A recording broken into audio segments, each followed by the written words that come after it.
Hi, everybody. We here at McStabber Studios appreciate you tuning in to see our tabletop RPG streams. Some of the content of our streams may be a bit mature and cause emotional responses in viewers. We really take the well-being of our viewers very seriously, and we want you to do what you need to if something triggers you. Mute the stream, take a break, or just skip an episode. Otherwise, if you decide to stay tuned in, we are available in chat during the streams to talk you through it if you need that. Thank you so much, and we hope you enjoy this game session.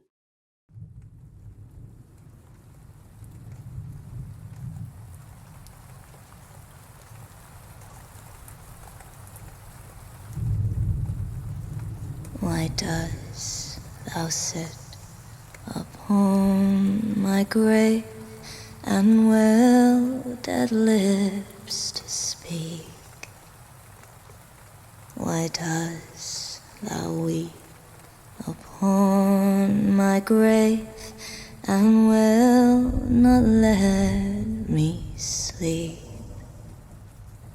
My breast it is as cold as clay, my breath is earthly strong, and if you kiss my cold clay lips, your days they won't be long. How oft on yonder grave, sweetheart, where we were wont to walk, the fairest flower that e'er I saw has withered to a stalk. When will we meet again, sweetheart? When will we meet again? When the autumn leaves that fall from trees are green and spring up again. How oft on yonder grave, sweetheart, where we were wont to walk, the fairest flower that e'er I saw has withered to a stalk.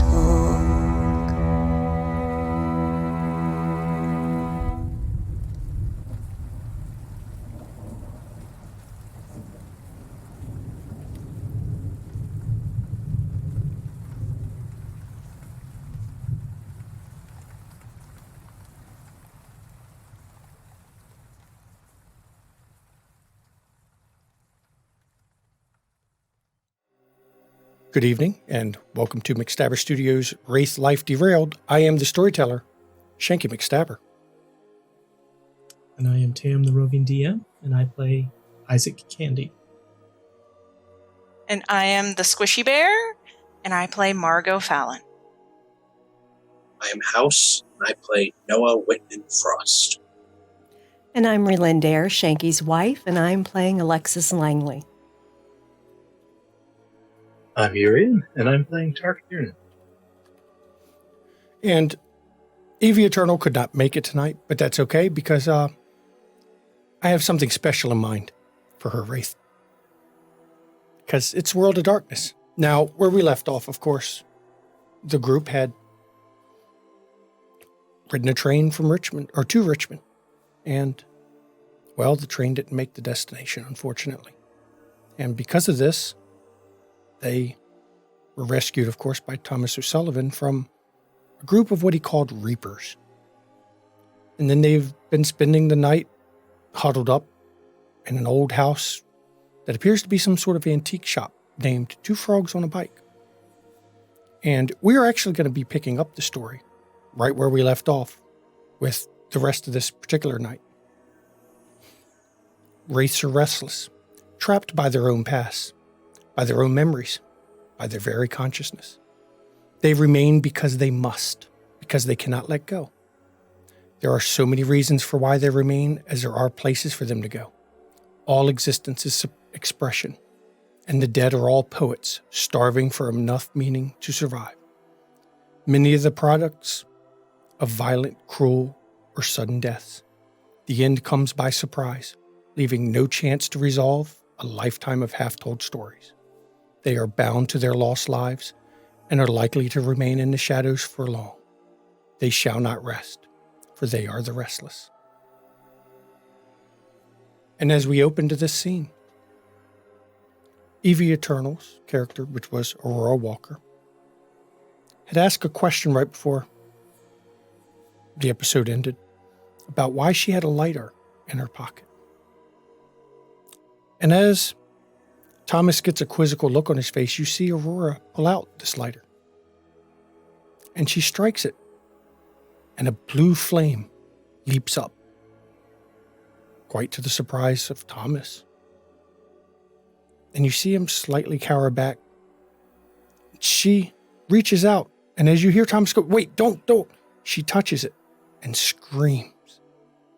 It's a scream of pain you don't think you've ever heard anyone capable of doing. And in that scream, you see death, pain. And then you see a small, it's almost like an iris in the floor under an area that opens up at her feet. And in the blink of an eye, her form that was there just a second ago is sucked down in it and is gone, leaving everyone stunned, even Thomas. What? Whoa. No, Missy shouldn't have done that. I don't even know how she got that. Where'd she go? Yeah, where'd she go? It's a knee heel. Sorry, I'm unnerved. That was borrow flame. That's not supposed to happen. That's not supposed to be here. Because we know what that is. What do you mean? Yeah. It's dead fire. You know, I told you last time about being taken to the forges. Mm-hmm. It's what they use in the forges to remake you. I don't know what she's doing with it in that Zippo. But where she went just now, she just got sucked into the Tempest. Is she gone for good? Maybe. It's hard to explain. Sonny, think of this Tempest as a sea of emotion. You get on it, you ride the waves. She may be back. She may not. Sometimes the knee heels just open and drop them back off. I don't want to go into that right now. You're going to see. Don't worry, you'll see. How's that movie, boy? Does this look like a game here? Where'd she go? Through the trap door, and you did a little smoke thing. I'm not impressed.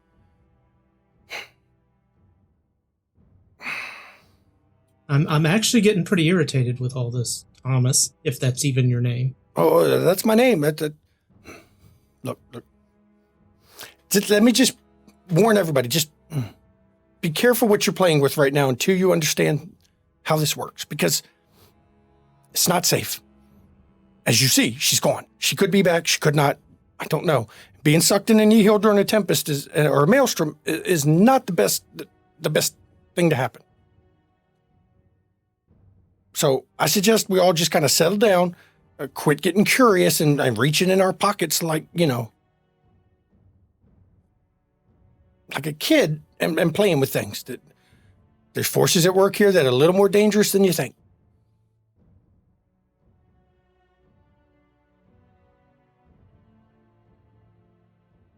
Sorry, too late. Margot is in her pockets. And she pulls out an object that shouldn't fit in pockets. How the fuck did this get here? Seriously. That makes no goddamn sense. Okay, I guess I gotta explain how this works.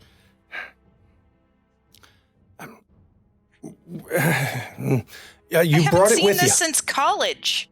Apparently it was important to you. It came with you. It's not supposed to. It's called a relic. It's hard to explain how this happens. And the fact you have it is weird because normally for it to be here, it has to get destroyed with your death, but fate. And you see his eyes, he kind of looks at you a minute.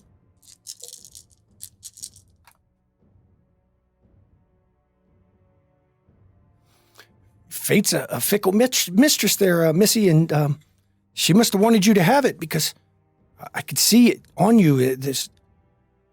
I see the hand of Lady Fate in all this. It's because for that to be here, it got destroyed at the same time the train crashed. But it's here with you, so it did. And only Lady Fate lines up those. At this talk, Alexis is just going to turn and walk out of the room towards the back. Okay. Where are you going? She doesn't respond. Isn't there that storm still out there? She's not going outside. This room is more than this place is more than just a room. It's like a store. So there's a back area that has stairs going up.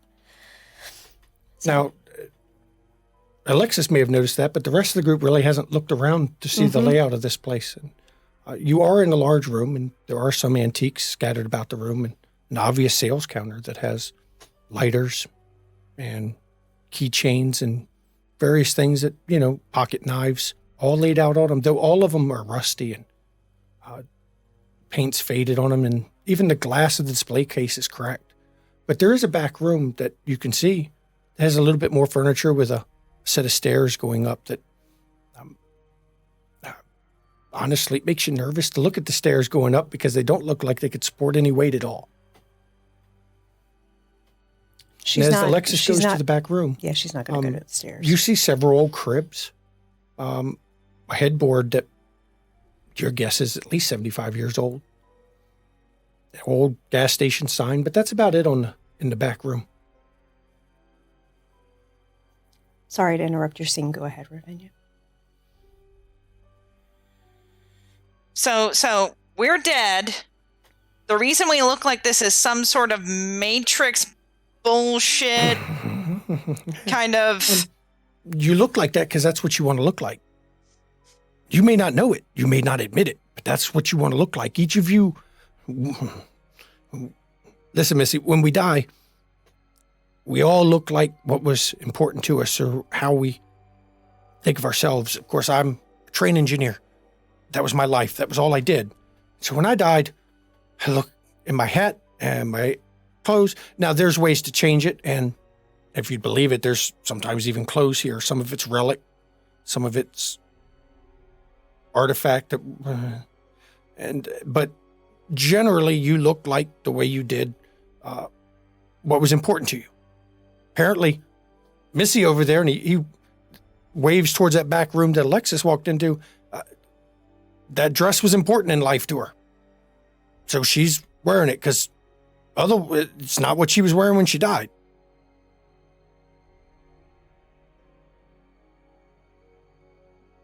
There's so much going on. Noah's going to walk over to Mr. Candy. Not necessarily pull him aside, but not talk loud enough that others... He's not talking to the group. He's like, you really think this is a game? What do you think? Okay. That's why the most important thing to me was my own clothes, what I was already wearing. I mean, I liked my job, but come on. I mean, I don't know where they got this stuff. I threw this stuff out years ago. So, they looked into our past. Maybe they couldn't find enough stuff recently. But this, I mean, we're dead. And I take my hand and gently push on Noah. Not super hard, but just enough to maybe give you a little pressure to go backwards and go, how many ghosts do that, right? And you stumble a little bit. You even bump up against... You talk about precious things, Itzak. Wasn't your sister precious to you? Look how that turned out. And Dan, when you got pushed by Isaac, you stumbled and you even hit a piece of antique. It's an old hope chest and almost stumbled off over it.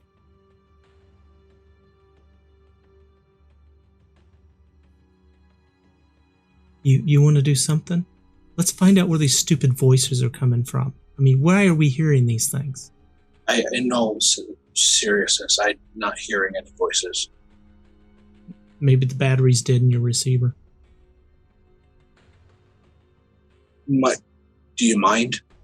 And I start, picking at him like an ape looking for ticks, essentially. And as you pick through, as you get real close and you're looking and you're focusing on picking, you come to realize that, wow, you're looking at him and he has skin.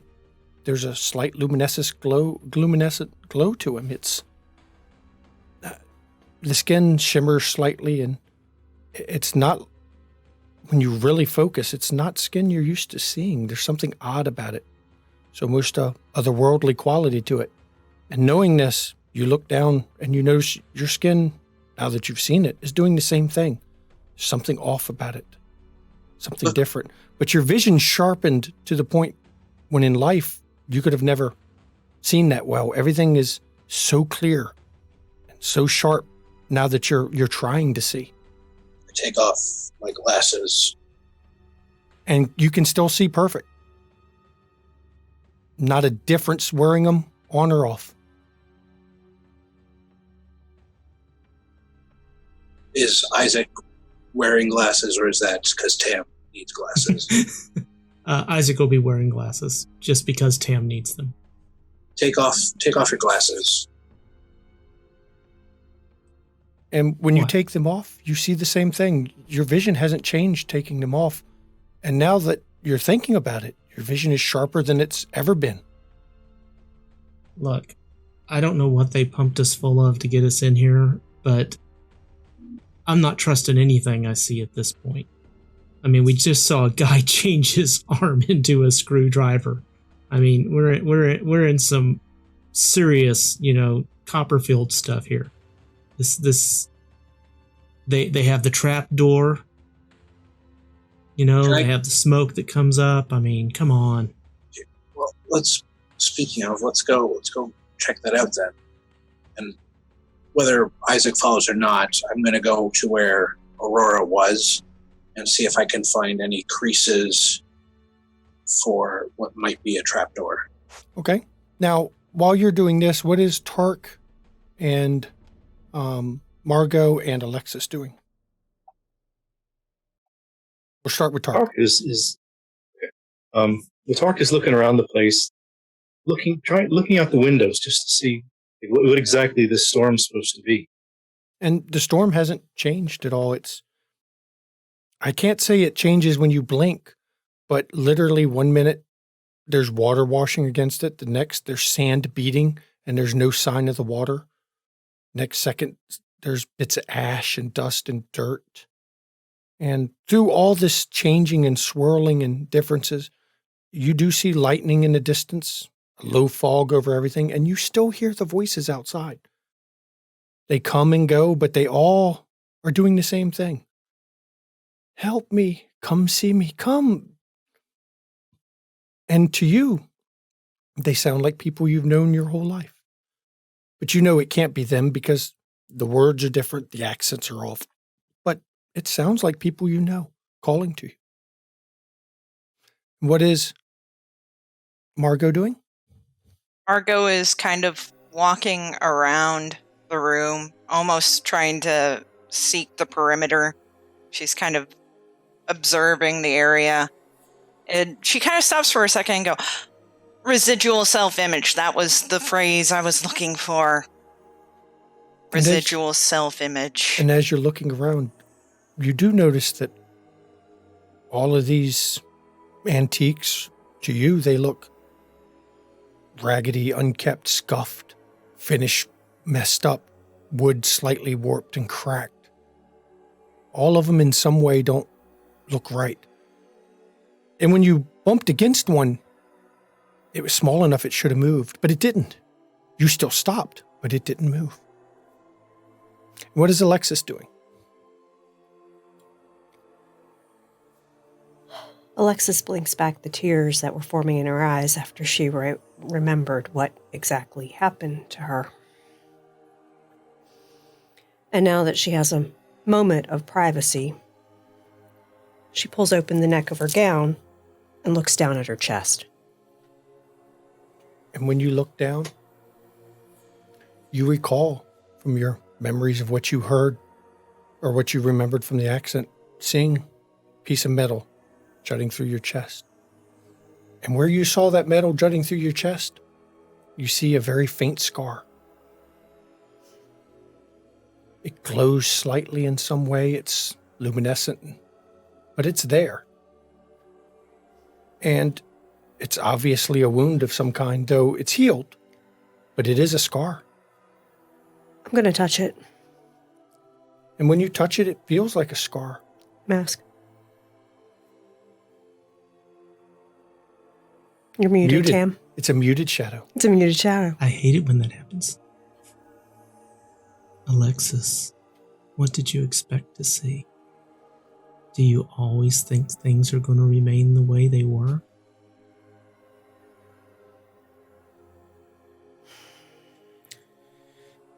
I have to get all the facts first before I ask my questions.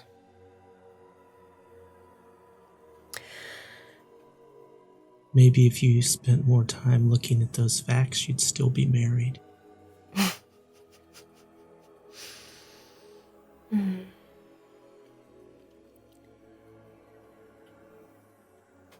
She fixes her gown and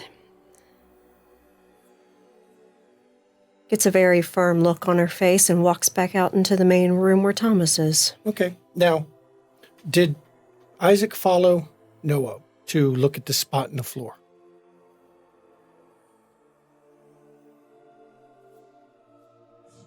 Yes, he did.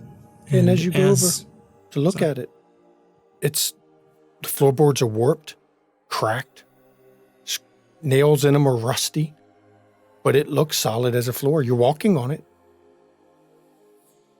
It doesn't creak as you walk. I mean, look at this, Noah. I mean, I'm sorry. Is it okay if I call you Noah? You mentioned it earlier. I feel a little out of place after What my friends call me. So what would you like me to call you, Mr. Frost? No, it's perfectly fine. Look at this. This floor looks like it should be falling apart, but it's solid. It's like a set. There's no creases, no hinges. None that you see? How are you looking to inspect the floor? I was okay. saying that to him. Okay. Sorry. I'm just kind of like feeling around. Like I saw like the iris, you said.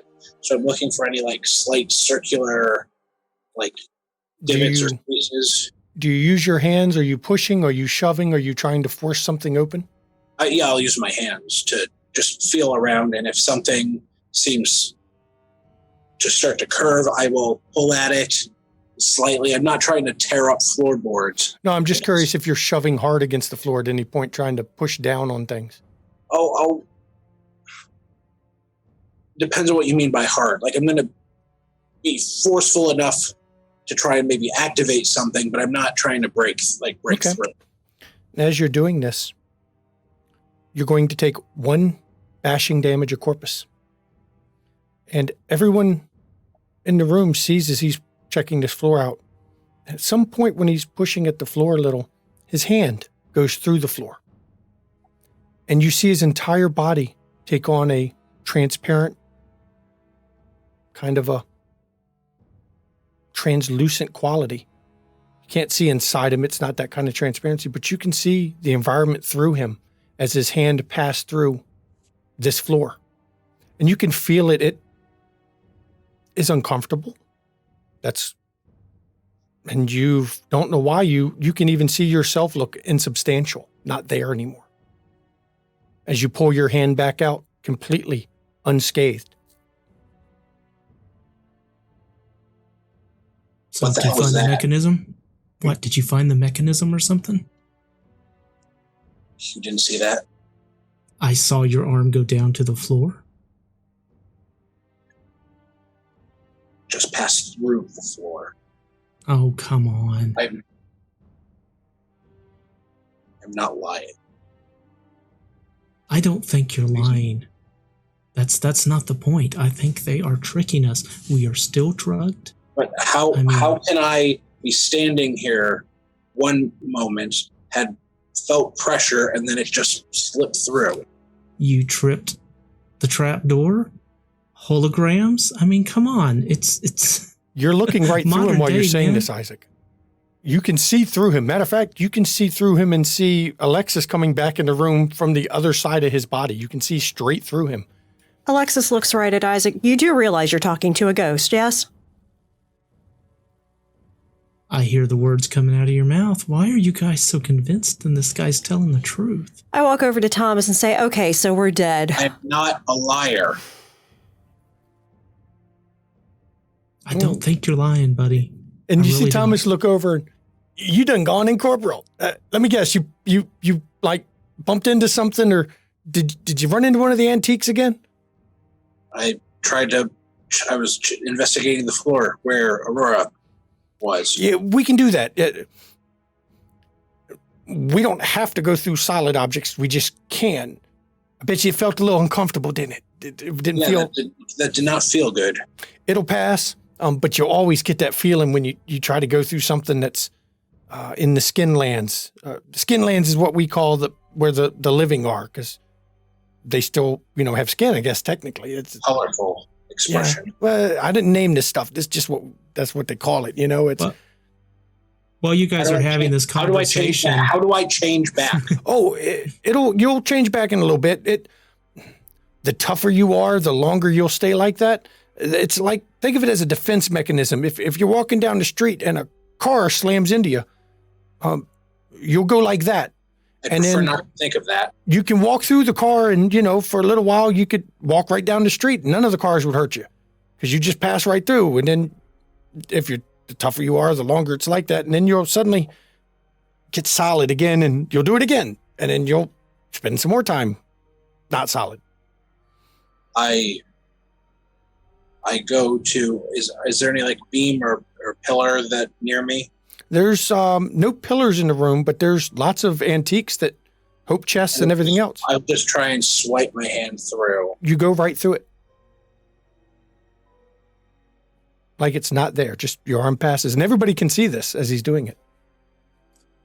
while you two were having the conversation, Isaac would reach out and attempt to push Noah again, as he had done earlier. And this push on him. time, you shove him again. Though you can see through him, he is solid to you. And when you shove him, it's right as he's swiping his hand through this. It was actually not a table, but a bookcase. And he kind of stumbles through the bookcase. Though his hand was going in the hope chest, you just shoved him through a bookcase. Holograms. Telling you. What is the reaction of Tark and Margot to this? You've just seen him go see-through and then get shoved through a bookcase. Margot was looking at the little object that she bumped into when she saw that. Wow. That's new. That's real new. We can all do that? Yeah, Missy, we could. You're dead. You're a ghost. You know, the ghost stories, you walk through the wall. Now, I don't advise doing that and walking through a wall of, the second floor of this building, because you will fall to the ground. It's kind of weird how that works. You don't fly. There's no, well, some of us can fly. But you'll see if they can. They have wings. Okay. Wow. You see how I did this? Yeah. Well, you can also pull wings out your back if you want. It's complicated. Thomas, I've been to this place before. When I was alive. I know it's a little different when you're alive. So you've noticed. Hang on, before we get to that, Tark, what was your reaction to? I've come up beside Candy at this point, and I'm like watching him and Noah, and I just kind of like say kind of offhandedly to Candy, looks pretty real to me.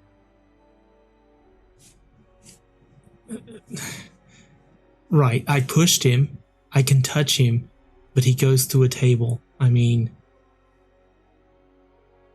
Yeah. Well, But maybe we're just solid to each other.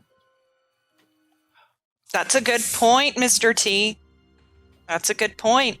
Okay, Mr. Scientist, explain this to me. I really can't. This is all new to me. So now we'll go back to Alexis's question. Thomas goes, you noticed like the train, it looked like it was rusty. I noticed. And you noticed the building and the signs and everything in here's in bad shape. Well, it's because you're dead. And you don't see things, Missy, as they are. You see things as they will be, as times takes and ravages and takes its toll. So you're looking at everything as eventually all things will be dying. I mean, did you notice the grass? All the grass was dead. All the trees are dead. That's because that's what eventually will happen. It'll die. And that's how we see things. And it's a little depressing, and it takes a while to get used to, but I mean, it doesn't have to be that way. If you see something built on our side, it can look new. But when you're looking at things through the shroud at the skin lands, it's going to look like this. 2 more questions. Okay, what you got, Missy? If my body is still at the site of the train wreck, why do I have a scar on my chest where the metal impaled me? You found your death marks, huh? Normally, we all bear the sign of what killed us. Check your bodies if you don't believe you're dead. And you see Thomas pull down the top of his high-collared uniform, and you see a line that runs all the way across his neck. And he's like, that's where, when the bridge went off the edge, that's where it got me. She took my head right off. Just, you can see it here. There's the mark. It'll always be there. Can't hide it. Relatively quick and painless. I got lucky. Some of us aren't so lucky, Missy. Margot is definitely checking her body. Margot, you need any help looking there? I can manage. And as you look, you do notice you've got several scars that weren't there before. They're tiny, they're hard to see unless you're really looking for them. But you have them all over your body. It looks like you've been pierced by at least 6 or 7 different objects. Anyone else checking? Noah isn't going to look, but he'd been breathing pretty heavily, like having kind of trying to wrap his head around, the whole being corporeal. Then he stops for a second, slows his breath, breathing down and starts to hold his breath. And as he's holding his breath, everyone sees you slowly fade into view. But you're not breathing. You hold your breath for a very long time. You don't even feel the urge to breathe anymore. But you are suddenly solid, corporal again. You don't need to breathe.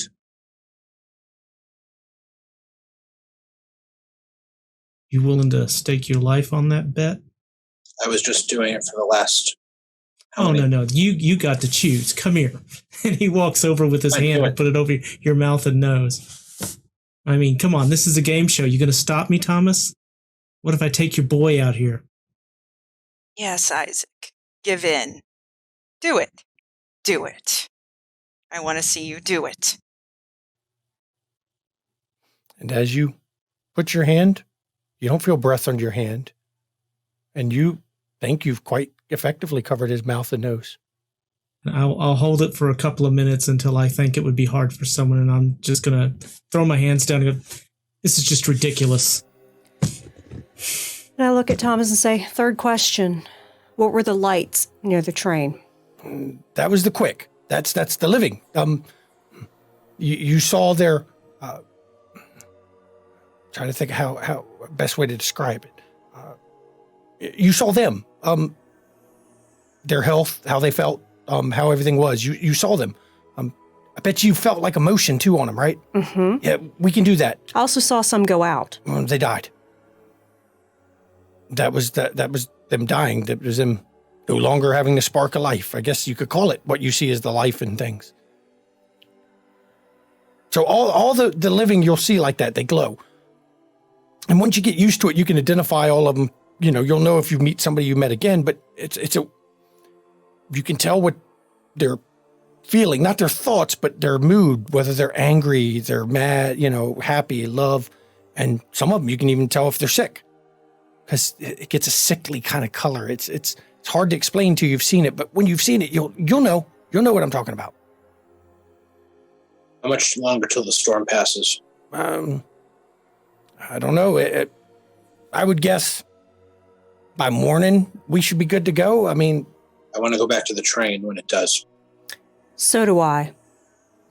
That's fine. I understand. That's something. I did the same thing when I died. I had to go back and check it. The only way I could come to grips with things. Well, Thomas, you think your other, I won't call them friends, but other acquaintances still be there? They might be. They could be. Sonny, it's hard to tell. But I don't think they've got a haunt nearby, so they may have just grabbed and run. So we can go find out. There could be others there. Those kind of events attract people.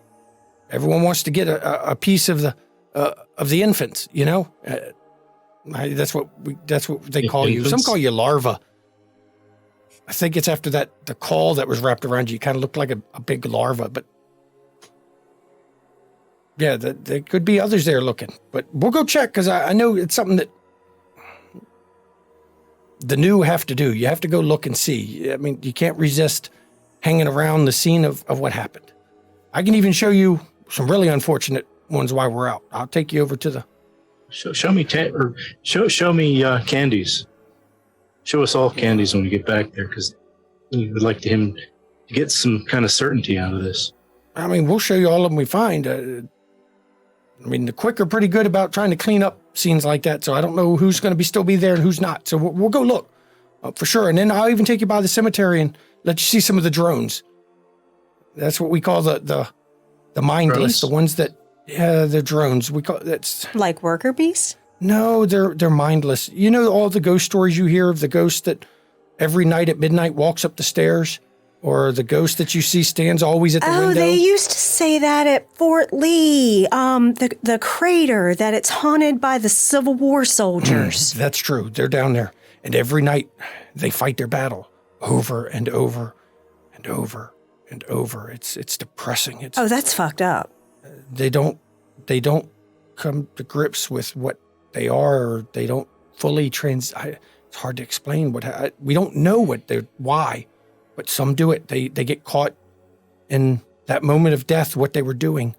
So they fight their fight every night. And Missy, it's funny you say this, because they know enough to hide when the maelstroms come.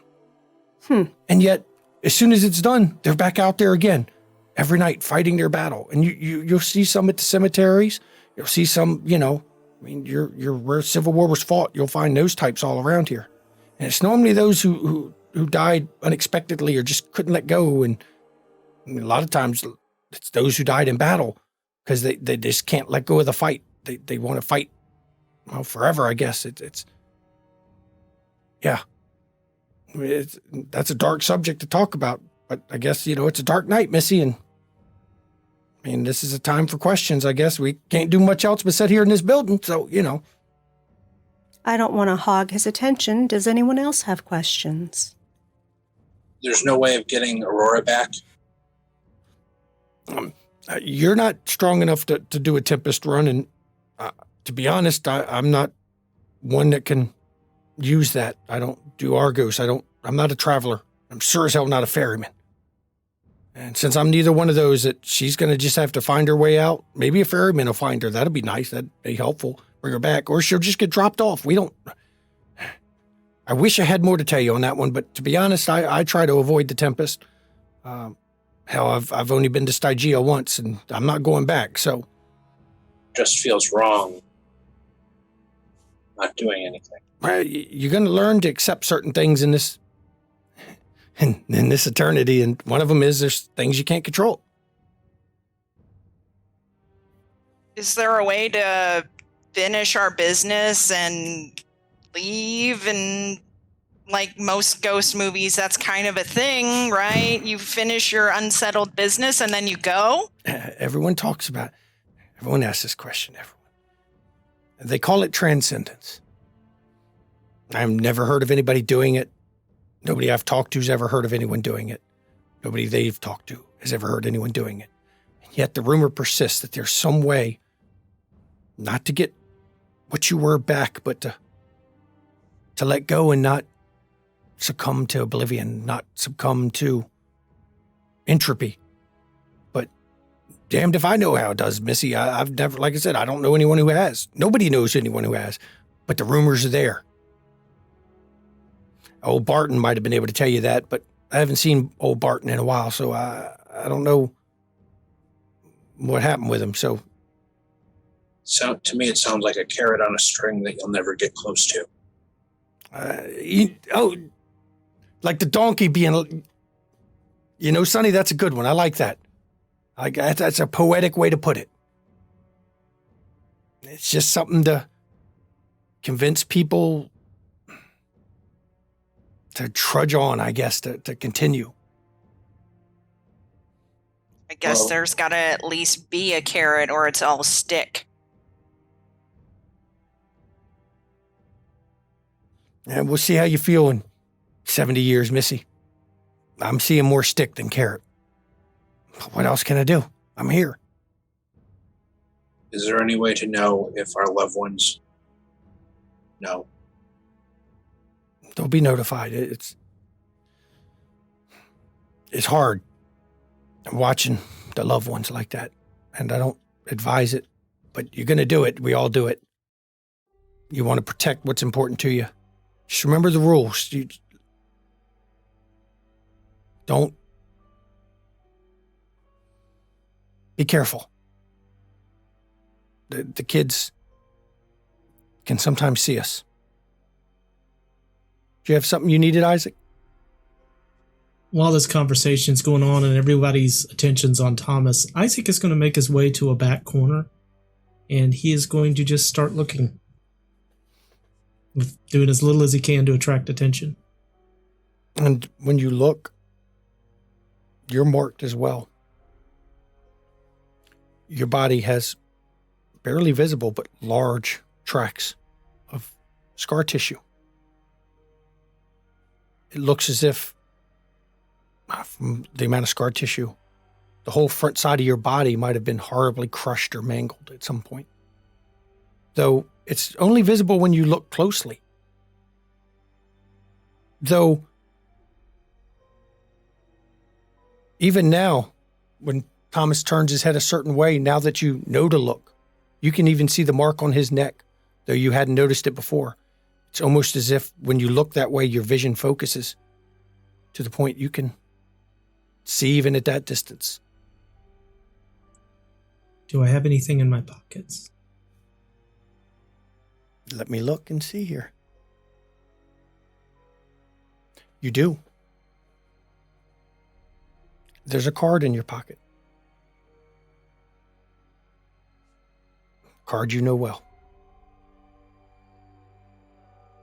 Isaac slumps down on the floor and just starts crying to himself. Okay. And Thomas doesn't notice because he's so busy answering questions right now. It's up to the other players if they notice or not, because you're in a quiet corner, but not everyone is engrossed completely in Thomas's explanations of things because he rambles a bit. Can Alexis roll for that? If you would like. Okay. I will let you roll, of course, perception, alertness. If anyone else wants to roll, they can. The difficulty will be, for Alexis, because she had said she was done her conversation, is a 6. Standard difficulty. Everyone else who wants to roll, if you wish to roll, is a 7. Noah is more focused on his last question. Can I make a memoriam roll? Yes, you can. For memoriam, you will roll the number of dots you have in memoriam against a difficulty of 8. Just 2. Okay. No successes. None? Any ones? Not a botch. Okay. I had a success. One took it away. One took it away. And you got 1 success on the memoriam roll. You feel an odd sense of energy kind of flow into you. You feel like an emotional charge all of a sudden. And you gain 1 pathos from that. Alexis did notice. I got 5. Mm-hmm. You notice that Isaac is now sitting in the corner crying, holding something in his hand.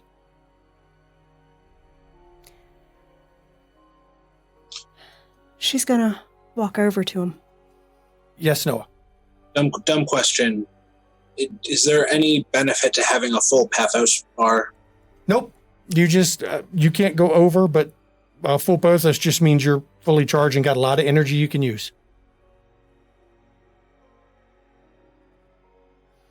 So Alexis is going to walk over and she's going to be very careful not to bump into things. Okay. Because she paid attention that hurt Noah.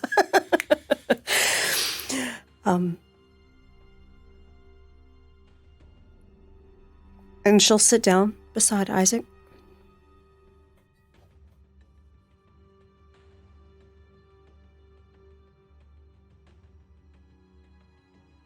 I'll kind of take a deep breath and look over at you. And I'm here if you need to what do you talk. need, Red? I'm here if you need to talk. You listen to me. I'll listen to you. This game's getting out of hand. You know it's not a game.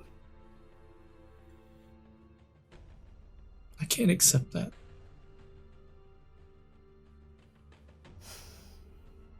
Maybe she survived. There were a lot of lights.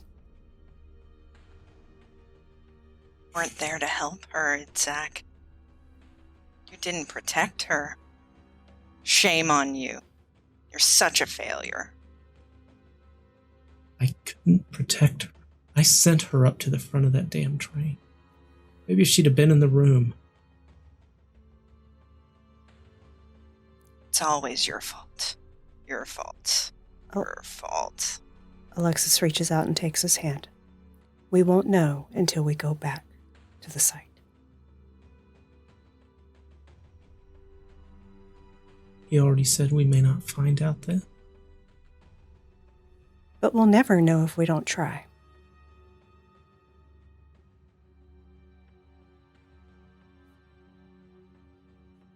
Sometimes it just doesn't feel like it's worth trying anymore. I know that all too well.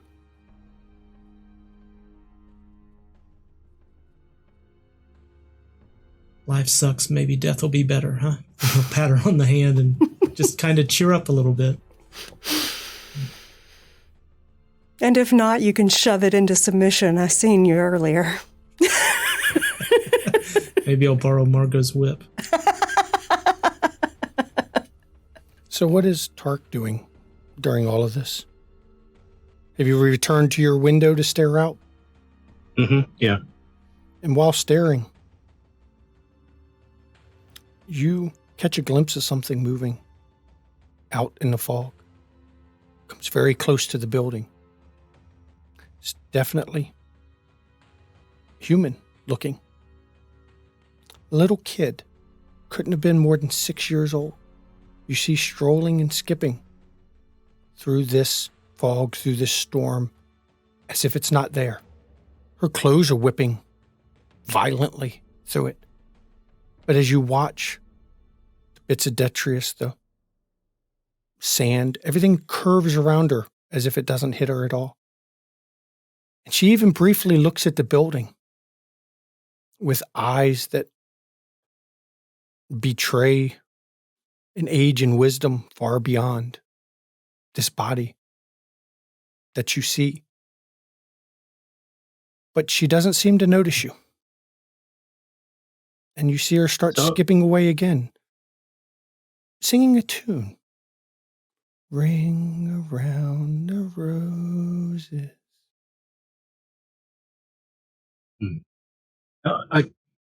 While I'm at the window, I turn to Thomas, and ask him, does the maelstrom affect the living still? I mean, there's a little girl outside, but she doesn't seem to be affected by it very much. In fact, it seems to be going around her. And when you say that, his head whips around, just completely whips around. You saw a kid out there? Yeah. Can I still see her?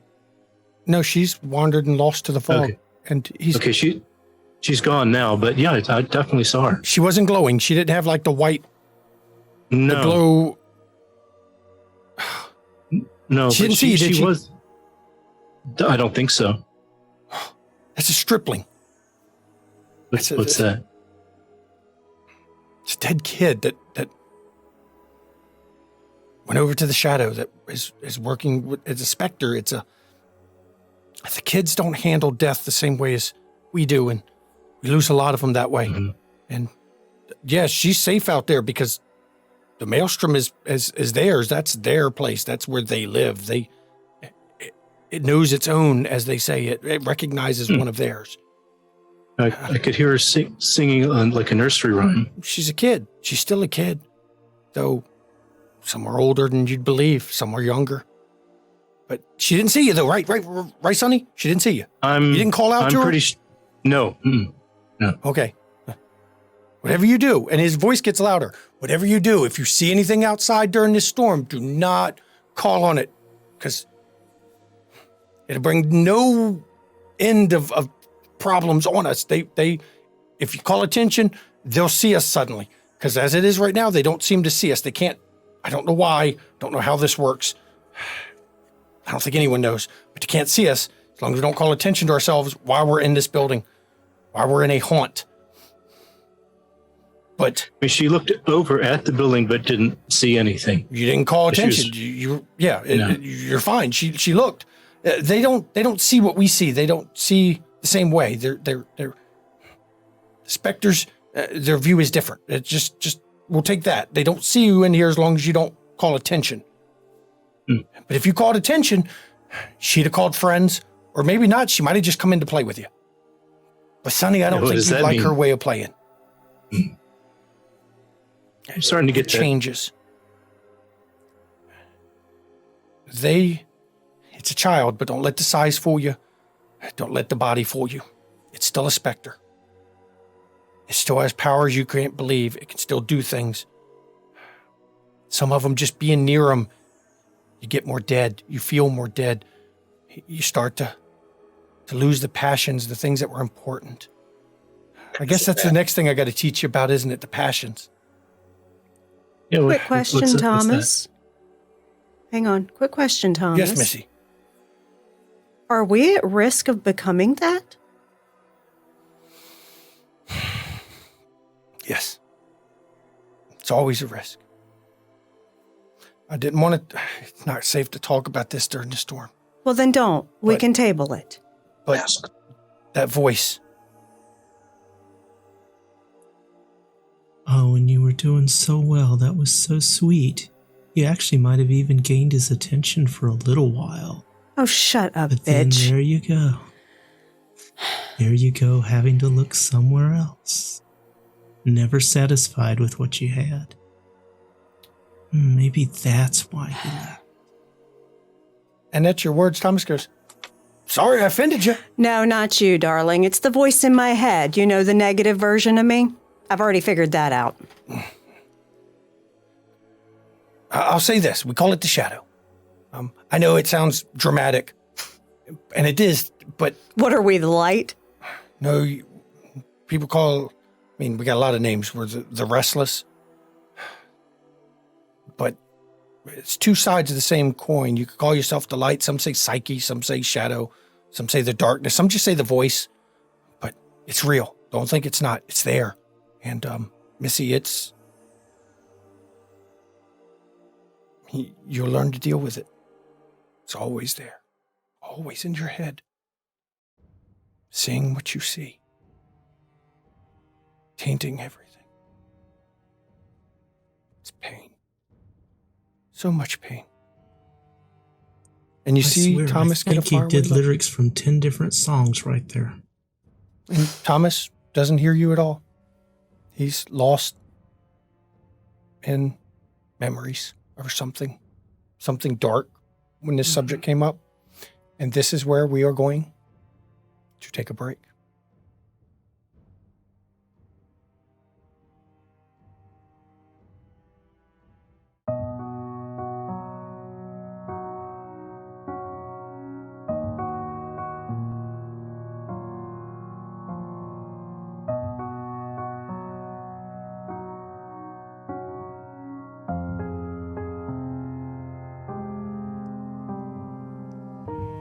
She lives in murk and shadow,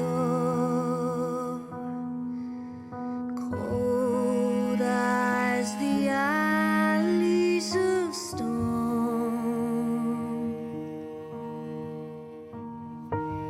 She's a blur in the window, a prisoner of the underworld.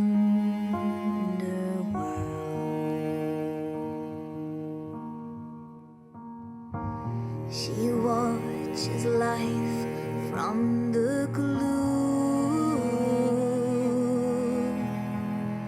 Friends she lost and lovers too. That simple life she once knew before the cursed dark consumed.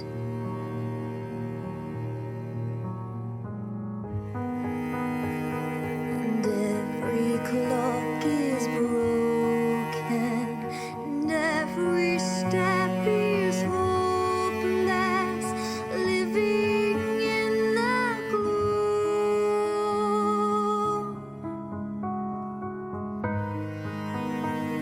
And every day gets longer till no one can remember, lost in the gloom.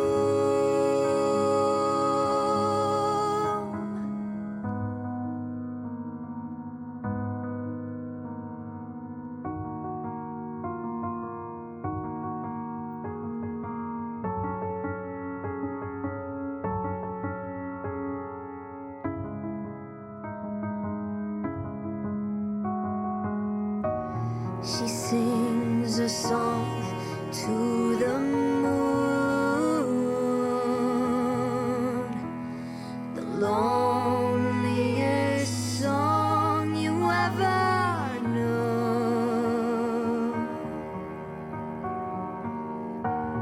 A friend she lost, lovers too, of life before she fell to gloom. She watches life from the gloom. Friends she lost and lovers too.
the dark ones.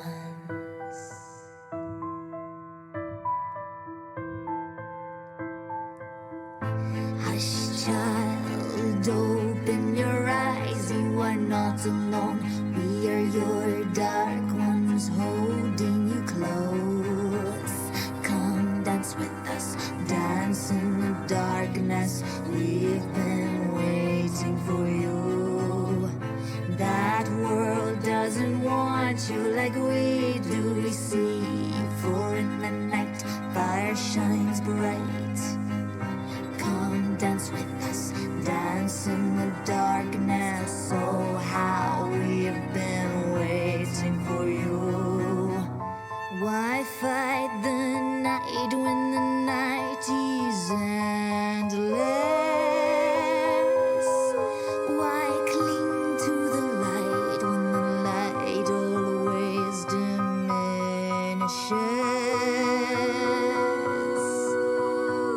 Come dance in the dark and you will be fearless.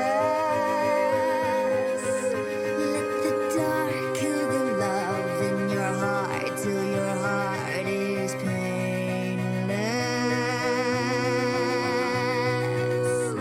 Why fight the night when the night is endless?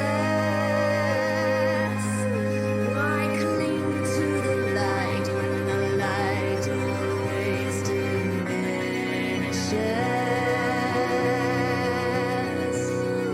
Come dance in the dark and you will be fearless. Let the dark kill the love in your heart till your heart is painless.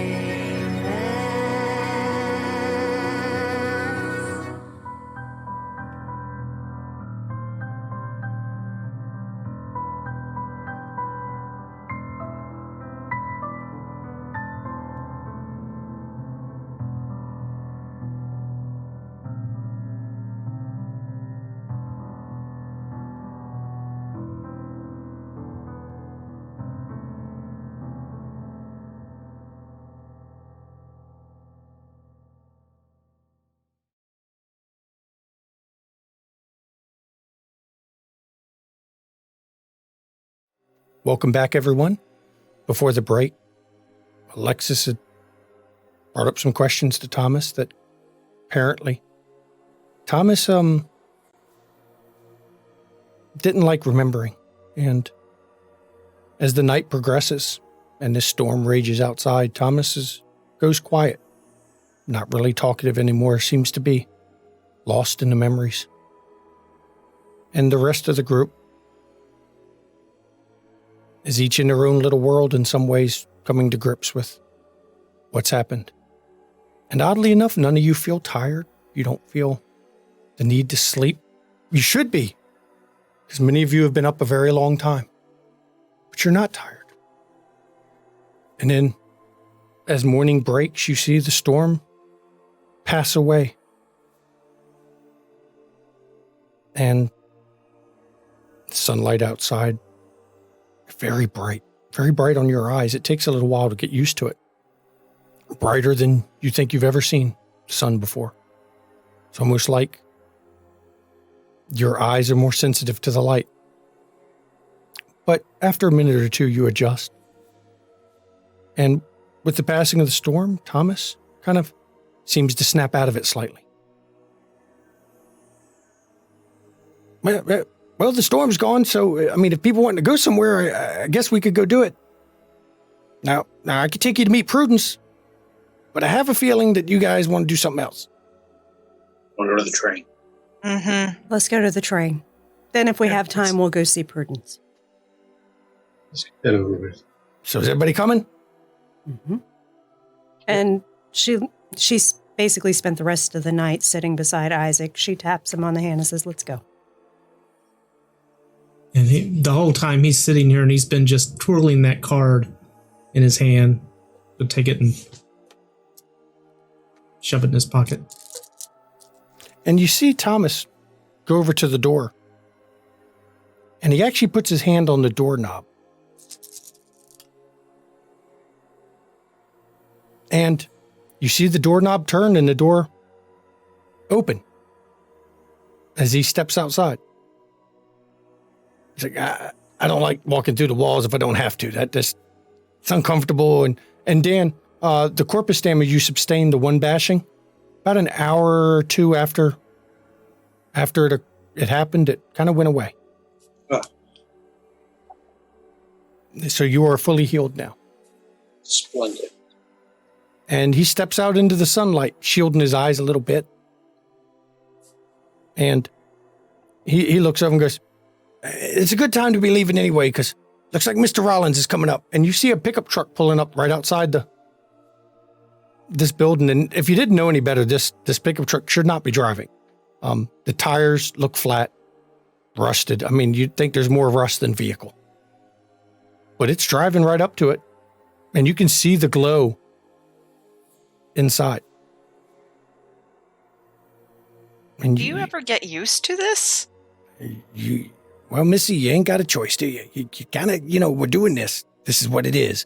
You either get used to it, or you become like them that you saw last night. And fuck that. Mr. Rollins, you see him getting out of the vehicle, and each of you can actually feel something coming off him. Pride, maybe, of some kind, as he's getting out of his vehicle, but he doesn't even look your direction. Looks like you're not even there. He's like, see, in case you didn't notice, he doesn't see us. Morning, Mr. Rollins. See, Sonny don't see me. Talk to him, Candy. See if he can see you. Why me? Well, are you certain yet what we are now? Do you think it's still a game? If he's an actor, why would he see me? People have involuntary reactions. I'm tired. I just you're the science guy. You figure it out. If we're gonna go I've just had enough. We're gonna go to the train. It's just down here. It's that way. And he points kind of to the southwest a little bit. And you can tell it's the southwest based on, well, the way the sun is. And he starts walking, just kind of meandering. He's not in a hurry this time like he was the night before. There's no storm calling to him. Noah's going to walk ahead of him a little bit. Okay. And, Alexis will be right behind him. Okay. And you generally know the route you took last night. It was dark, but the clarity of what you could see was a lot more than you would have expected, because you can see the exact path. And as you cut through this little wooded section across the road, there was no cars on the road, which strikes you as odd. But as you cross the road and go into these woods and get closer, you can hear a noise up ahead through the woods to where you expect the train to be. It's voices. You hear some cries, some moans. And as you approach this train, the wreckage in a lot of ways, you come up to obviously a scene of a tragedy. There's fire trucks everywhere, a few ambulances, lots of police cars, train authority. You even recognize Mr. Jones, Isaac. He's the Richmond, one of the ASTRAC managers. He's on site. And you see they're picking through the wreckage of this train. And there are several sheet-covered forms on one side. And as you stand there, Noah in the lead, you see someone that in some ways you expected to see, but in others didn't. Your wife, Claire, is standing there with a microphone in her hand in front of a camera, looking disheveled, upset. and you can hear her voice as you're approaching. It's Claire Frost reporting for CBS News. Last night, and she stumbles for a minute on it.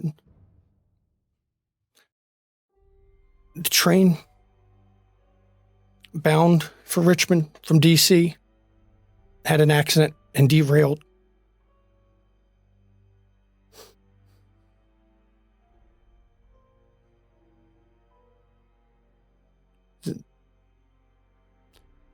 Police are reporting 72 casualties.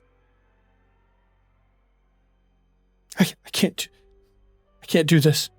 I can't. And she drops the mic. And just turns and stands and stares at this wreckage.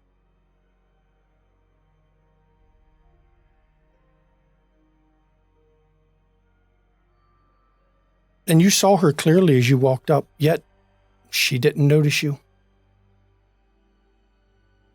Do I recognize who this is? It's Claire. It's your wife.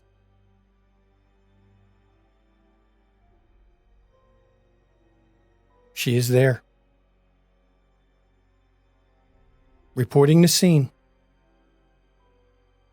Though she can't finish her recording. And she didn't even notice you. I start heading towards her. Okay. And she's standing there slack, just arms dangling at her side. And as you get closer, you can hear her crying. Uncontrollable sobs. The cameraman is still there with his camera, watching her. And as you get right up on her, you actually hear the producer tell the cameraman, just cut the feed, just cut it. Cut it.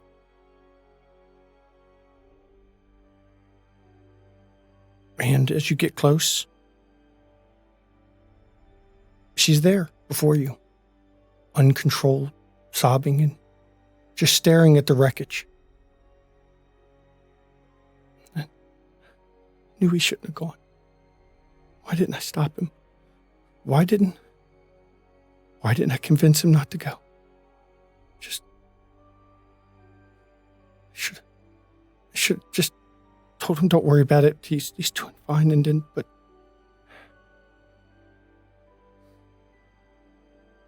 now he's gone.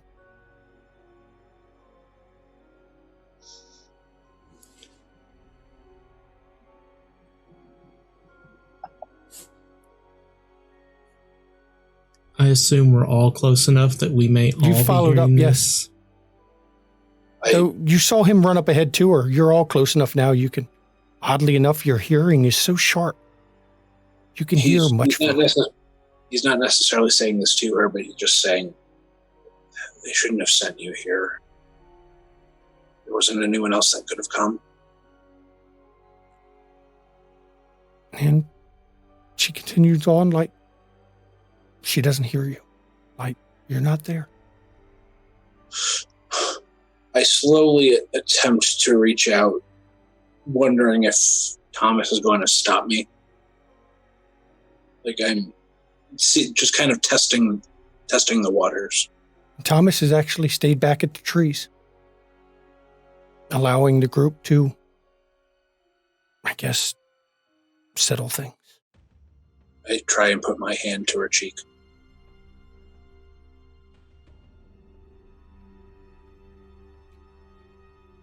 You need to stop wasting time. Someone took your chance to save your name away from you. Follow the leads. And as you try to touch her face, your hand comes up and touches where her face is. And though you know your hand is touching her, you don't feel her. You don't feel a thing. And she continues sobbing. And you can see that she's actually holding her hand over her wedding band, just rubbing it. I look down. Do I see mine? I didn't register as mine. You see it on your hand. It's not there. I just close my eyes. And I start to try and figure out where it is. Player check, Dan. What? Okay, just checking to make sure. It's on your finger. And you try to move it, pull it off, and put it back on. And when you pull it off, it disappears. And you see it back on your finger. Unable to be removed. Or returning to where it was. Weirdly enough, Noah takes some comfort in that even if it's just figment of whatever this is, he's glad it's not lost.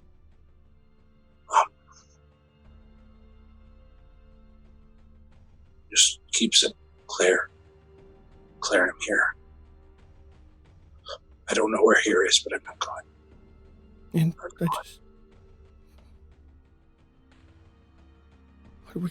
am I gonna do? I've lost him. And he was Here, I'm right here. he was everything. And Right should here. have stopped him. Shouldn't have done it. And she doesn't hear you. I knew it. I could feel it.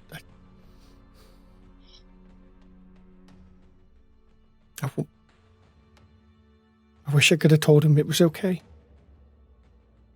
I knew he wasn't trying to be short with me. He just had a headache. But now I can't even tell him that. You just did. I'll never be able to talk to him. And she turns over and Right looks. here. And she looks at her producer. Susan, I can't deal with this. I can't. I've got to go. No, please, don't go. And she runs off towards the news van.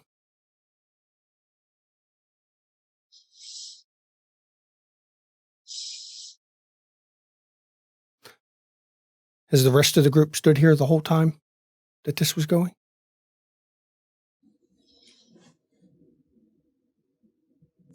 Sort of, but I'm also looking around just to see if I see anybody that I recognize.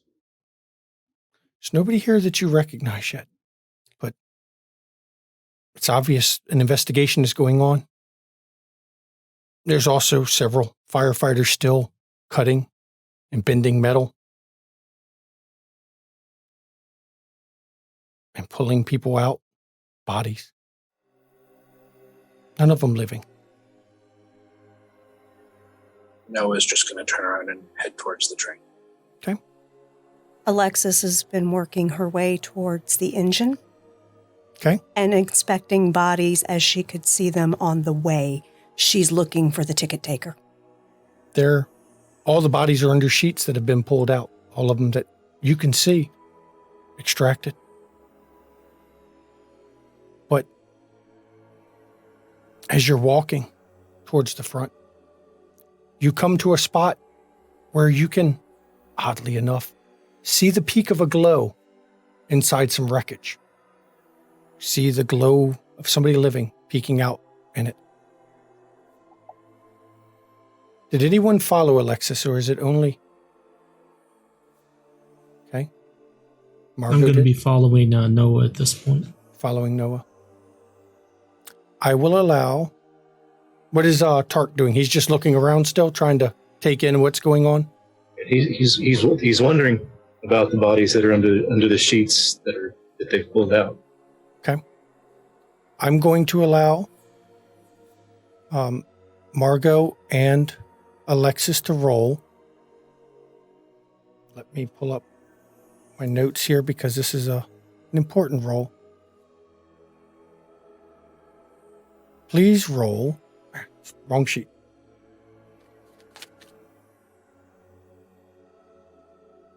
perception plus empathy. Difficulty is 5. Can I use my detail-oriented specialty Mm, in perception? not for this one. Okay.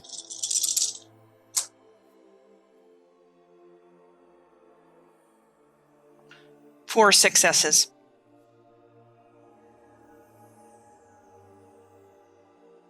Two successes. Alexis, this glow, though you don't see all of it, there's something about it that's familiar. You've met this person. Margot, you know exactly who the person is. It's the blonde waitress, Angela. The life that you're seeing this glow, it's hurt, it's pain. It's close to going out, but it's there trapped. And as you look, not a single one of the firefighters or the rescue crew seem to be working on this part of the train. Is there? We need to get someone over here. Margot, right? That's your name? Yes. Oh, yes. Okay. I'm Alexis. Okay. It's Isaac's. It's the waitress. waitress. Okay. And she literally hollers, Isaac!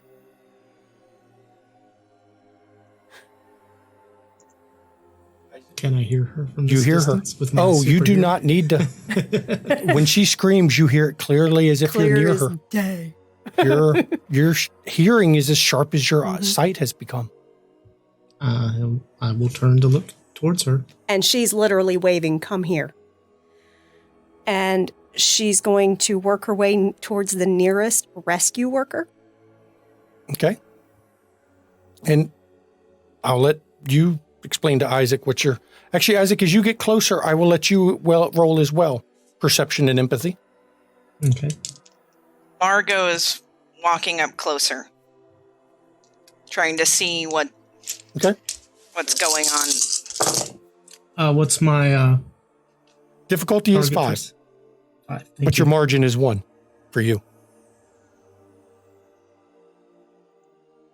Well, that's okay because I got 4 successes. So. As you get closer, the glow catches your eye. And the moment you see it, you know what you're seeing. You know exactly what you're seeing. Angela is trapped in the wreckage. Oh, look, it's Zach. She's stuck. You can't help her.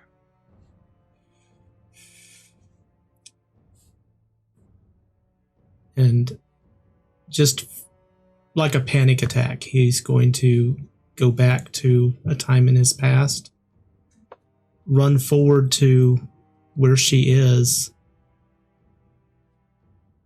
Ami, come on.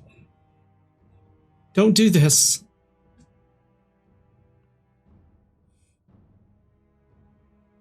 And there's nothing. And you can feel the life force is weak. She's still alive. But you can feel if help does not come soon, there will be no... How far away is Thomas at this point? Thomas is still standing back at the edge of the clearing where the police have cordoned off. And I'm checking, Alexis, what you've sent me in text. Thank you. I just wanted to double check because I didn't note that. Checking my sheet here. Because I might be able to get some help.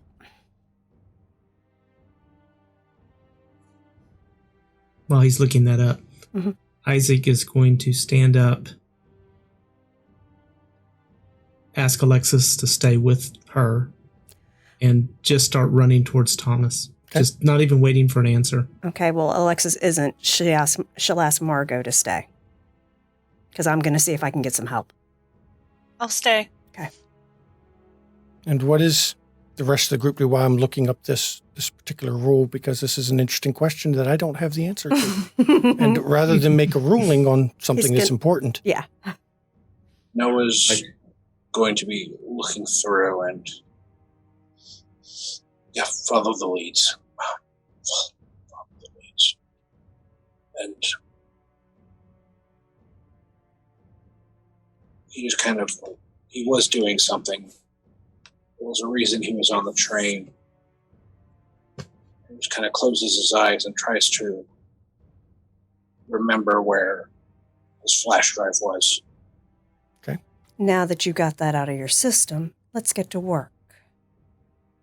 And Dark, you see Isaac start running towards Thomas. Okay, well, I heard Alexis scream. Yep, you heard her scream. So I go over that way myself to see what's going on. There's an ore that you can see somebody's trapped in this wreckage, in this twisted, mangled train. Do I see Tark when he comes up? Yeah, because you're watching her, and I mean, it's not like he can sneak up very well. It's very difficult to sneak up on the dead. Tark, it's the waitress. Margot's also looking at the twisted wreckage. Is there like just one beam that's on top of her, or she is blocked by the side of the train? It looks like it caved in there, and that's why nobody's been able to see her yet. And because she's unconscious, obviously not making any noise, they haven't found her. Margot is gonna touch the side of the train. She's kind of pushing against it, not trying to go through. But what I'm trying to display is that she's getting frustrated and she wants to help, and she's going to enact Flux. Going to activate one of your powers. Okay? You are going to use Flux. Now, while you're doing this, Alexis, you can try. What is your plan while she's doing Flux? I know My plan is to go to the nearest rescue person, whoever is closest, and implant the memory of a body in that car in their head. Okay. You are going to roll for yours. We'll do yours. Do I have to spend a pathos? Two pathos. Two pathos. I'm losing pathos left and right. I'm gonna get so fucked up. You have enough pathos left to do it, right? Oh yeah, I got plenty. Okay. I got plenty. It's charisma, mimnosis. Ooh, do I use eloquent with it? No. Okay. This is, and the difficulty is going to be the strength of the shroud. A lot of people died here, y'all. That shroud ought to be pretty thin. Nope. A shroud is different in this game in some ways. The difficulty is 8.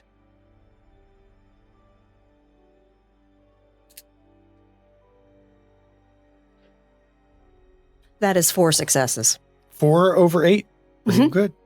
Okay, now, for you, Margot, as you're pushing, thoughts are running through your head of, if only the metal could be weaker, could be damaged in some way. You roll dexterity plus your flux skill. And I also use a pathos because that's how it works for... Not all of them. Let me double check because I don't have it noted on my cheat sheet that one uses. Ooh. Any. Then I don't know why Nope, spends 1 pathos, yes. Yeah. Oh. Yay. What's the diff? The difficulty is actually based on the size of what it is. Let me see. It's the local shroud because of what you're doing. So the local shroud is 8. 3 successes. 3 successes. 3 successes means you've aged it a year of being out in the rain and the weather. And as everyone's standing here, except for Isaac, who can't see this because he's run over to talk to Thomas, the metal gets rustier. And for those who've been on trains, you understand the sides of these trains aren't very thick metal. They're not very good. It's not like it can hold up well. It becomes pitted, cracks. Though it already looked rusty to you, it looks much worse. It's falling apart. and a bit more of her is visible. I don't know what I did. And as you're doing this, you see one of the rescue workers' head whip around and look right at that spot. Hey, Joe. Do you remember seeing like a hand or something sticking over there? I swear, I just realized I saw a hand. And the guy next to him's like, I don't know what this is. How can you even, it's horrifying. He's like, no, come on, Joe, I'm telling you. And you see him run over there. And as soon as they get there, there's a lady here. I see her. And they start screaming for the firemen to come over with the jaws and the torches. And Isaac, you reach Noah, and you don't see any of this going on. Not Noah, Thomas. Or sorry, Thomas. Thomas. And Yeah. he's like oblivious to that. Yeah, he's like, I'm gonna. What's got you all upset, Sonny? I am going to grab the scruff of his conductor's outfit and make a fist. Tell me now, how do I get their attention? I don't know if you can, Sonny. I'm gonna punch him. Okay, there we go. This is going to be the first time combat has occurred in this one. Yeah, this will be interesting. Okay, so Coulda, shoulda, Isaac. You will roll Dex plus Brawl against a target difficulty of 6. Yeah.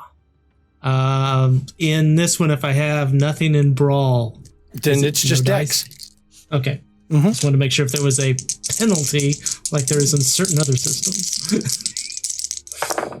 Yeah, no luck. I never said I was here. a fighter. What was my difficulty? The difficulty to hit is 6. He's a lover, Okay. not a fighter. That's right. That's 2 successes. 2 successes? Okay. 2 successes. So you got 2 successes on him. Not very sweet for candy. Now you're going to hard roll. candy, baby. It's hard candy. You got 2 successes. Now you get to roll 2 dice with a difficulty of 6 for your damage, and he's rolling to soak. See if he can soak the damage. Is it just a sum of the 2? Or Yep, because you don't have a weapon. That would be 8. No, it's not the sum of the numbers, just the total. Okay, and what's my difficulty? I 6. may have missed that. Yeah, Okay. difficulty 6. I had too many things going on at the same time. I understand. In that case, it's 0 successes. I hit him, but it does no good. You had no successes on the 6. Okay. Yeah, so you hit him, and you hit his flesh, but it doesn't even phase him. It actually does a minimum of 1 damage. He does get a bruise. Okay. Mm-hmm. He's like, you're going to piss me off, Sonny. I don't know if you can because I don't know what you can. We all do different things. What's the problem? Hey, whoa. Margo, what are you doing over there, Miss Miss Missy? Oh, God. Why did she do that? That's going to totally throw Isaac off, and he's going to turn around, still holding on to Thomas's shirt with a death grip. You see that part where she was trapped is pitted more. It's looked like it's aged to you years. Because, of course, it looks more than a year it aged. It looks like it aged more than that. It's now, she's clearly visible. As you're looking at this, you see 2 rescue people run over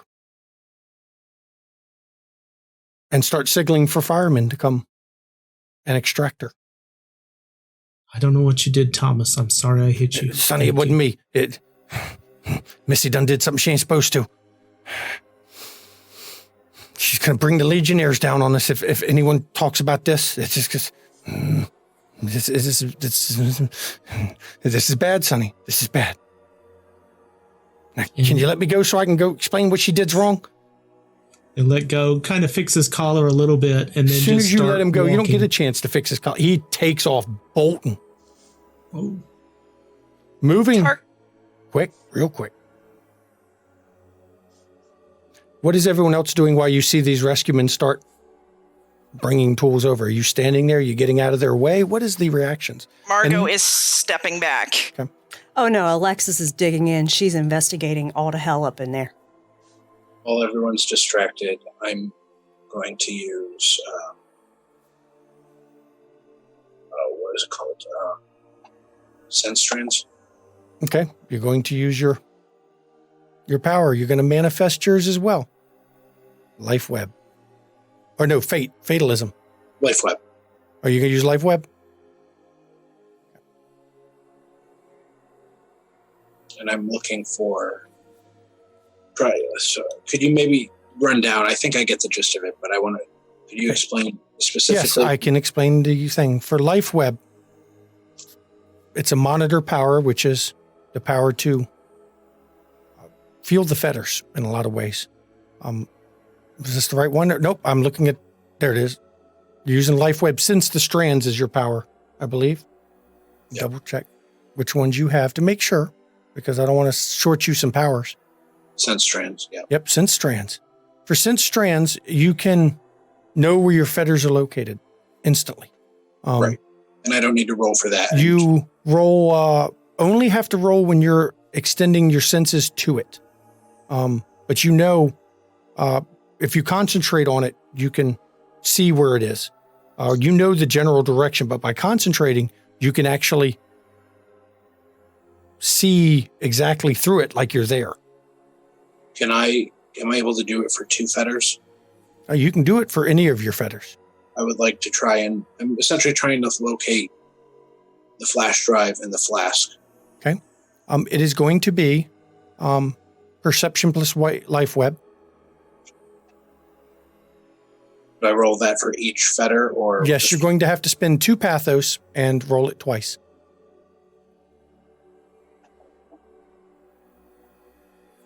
That's why I made the memorial roll earlier. Mm-hmm. And what you were doing is you're so obsessed trying to find these items. Sorry, what was the first roll again? Perception and life web. You're so obsessed with finding them that for a second there, you feel them tugging at you like you know where they are. And you look towards... I'm assuming insightful wouldn't help with this. No, not with this one. All you need is 1 success. And I'm going to use a willpower. Oh, you'll use a willpower? Then you instantly get a success. You have succeeded on the first roll, or whichever one you feel is more important. The flash drive. Do any additional successes help with this? No, not really. Not unless you're trying to use your powers to search things. Then I will use the roll I just made for the flask and use a willpower for the flash drive. And suddenly you're not looking from your eyes.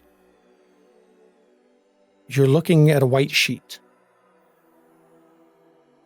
And you know exactly where you're located.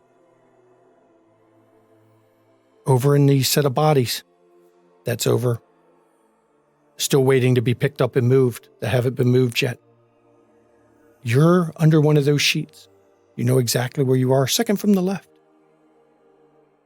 And you know both objects are still in your pocket. Both are. And I did, just to clarify, I did roll a success, some successes for the flask. Yep. You know they're both, one's in one pocket, one's the other. But you can see where you are. You're under the sheet. You know exactly. You can actually see from within the sheet. And then you're looking through your own eyes again. I'm going to go try and find where those... You know exactly where they are. You can walk right. You can close your eyes and walk straight to it now. I will do so. Okay. And you walk over to the bodies. And because you didn't see any of the other stuff going on, you come up to a row of bodies covered in sheets. And you know which one's yours. You're standing at the feet of yours. Though you can't see through the sheet, you know what's under there. Because that's where your USB flash drive and your flask is. I try and take them. And the sheet is in the way. Do you push through it? Yes. And you take 1 bashing damage of corpus. And your hand goes through the sheet. And you can feel, as you're putting it through there, you know when you've touched them, but you can't grab them. You put your hand around it and your hand passes right through. They're still in your pocket. Nothing has moved. And let me take them. You feel powerless in this one. You feel unable to even grab anything. You can feel it. It's there. You know you're touching it. But it doesn't respond to you. You can pass your hand right through it. And it's under there. I mean, it's in your hand, but it can't be taken. The sheet hasn't even moved from you reaching through it. You told me to follow the leads.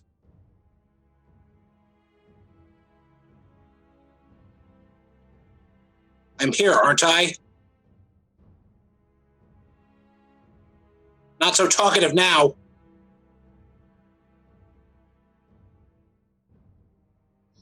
And while this is going on, Noah comes running up. Missy, you said your name's Margot. Missy, you don't do what you don't do what you did. I don't know what I did. I'm sorry. I just touched it and I thought. You just broke the rules, Missy. I'm sorry. Anyone looking would see that. They'd see it just get old, and you don't want to be doing that. It's dangerous. It is.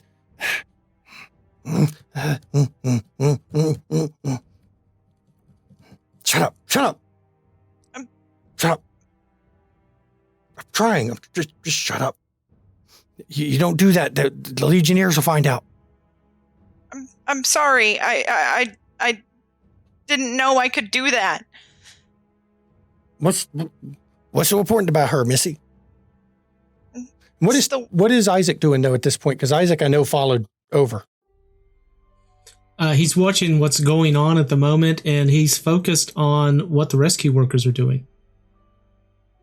They are currently, well, the spot that she touched, they just pulled it out of the way. It literally crumpled in their hand.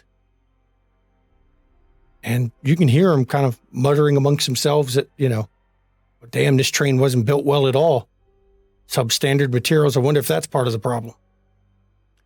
And they clear enough that you clearly see her hand sticking out, glowing still. And you see the firemen coming over with jaws of life and a cutter to start peeling away and getting it.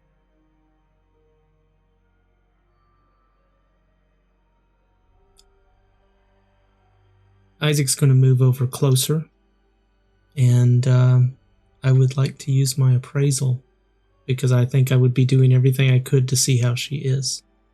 You're going to attempt to really understand what's wrong with her.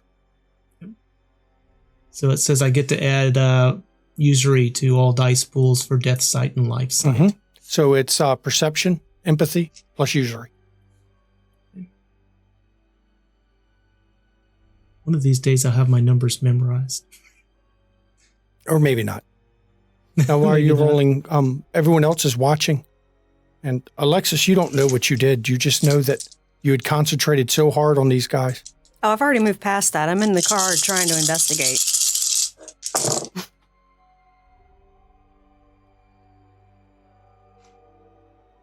What's my diff?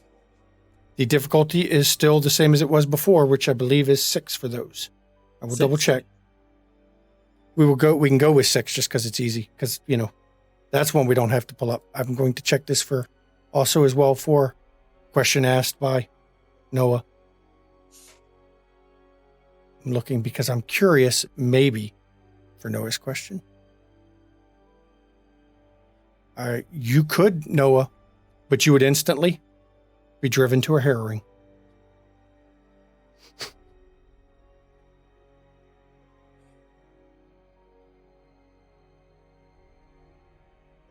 Okay. Okay. Are you going to do it? Yes. Wow. Okay. I'd like to roll my investigation before You this can roll your happens. investigation. I've been sitting here waiting. I know. Roll your investigation, please. All right. That is a brave man right there. And as a player, he had to make sure, because I wasn't quite ready to expecting us to do any harrowings, but we can address that. We know how to deal with this that. because my dice are metal and loud. How many dots is that? It's only a 1 dot. Okay. Actually, that'll work out for this time. It'll actually work out quite well. I know exactly how we'll handle it. Perfect. And I'm using all of it to burning all of it to get that 1.3. 3 experience.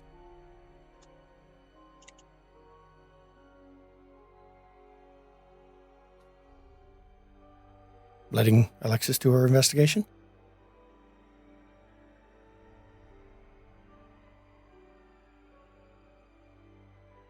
I use detail oriented. Okay. For my perception, and I roll any 10s again, right? Or just 1 10? You use detail oriented. Any 10s you've gotten, you roll again, and they can add more successes to it. So that is 6 successes on my investigation. Okay. Now, you're looking around, trying to find signs. What happened here? And you can definitely see it's all wreckage. You don't see any sign of Ralph's body anywhere. Could have been taken away already. You get up to the engine, though. And you do overhear 2 of the police officers up there talking. And one of them mentions, from the looks of things, the engineer, I think somebody said his name was Albert. Albert, it doesn't look like a train injury that got him. That knife did not magically appear in his chest.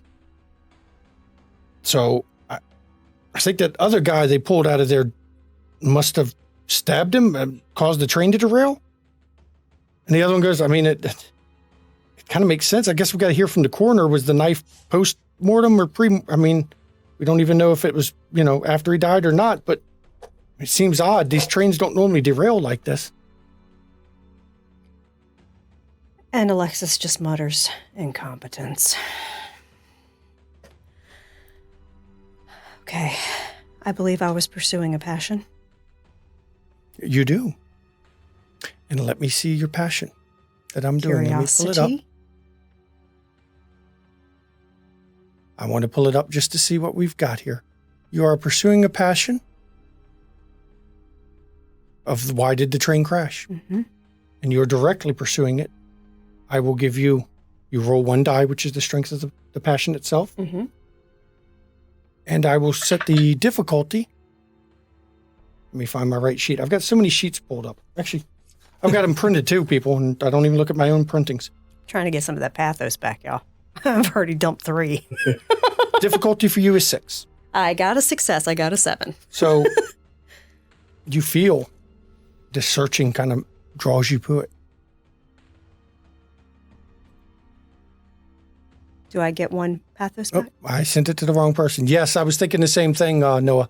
Yes, you gain 1 pathos. Okay, you feel a charge of energy. Thank you.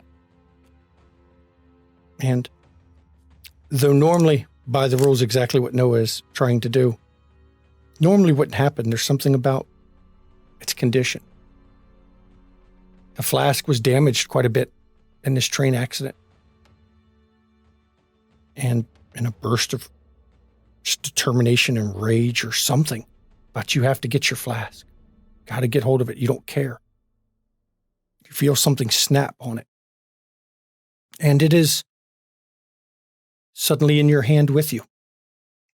And you pull it straight out of the body. And then You go to take a drink. you feel wrong as you start to drink from it. So wrong. Something unsettling. Look at you. More issues than Vogue magazine. And self-medicating with alcohol still. And as the shadow has spoken, the shadow also knows what he just did. He destroyed his own fetter. And the shadow knows what that means. Though the shadow's never directly experienced it, the voices that whisper to the shadow tell her. And Alexis, of course, too far forward to see it. But you all hear the scream as a hole opens right at Noah's feet.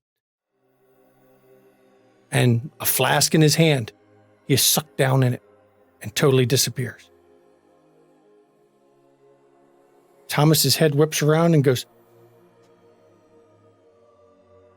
this was a this is a What bad just idea. happened? He done, I don't know, but whatever it is, he fucked up. And you see Noah Thomas concentrate.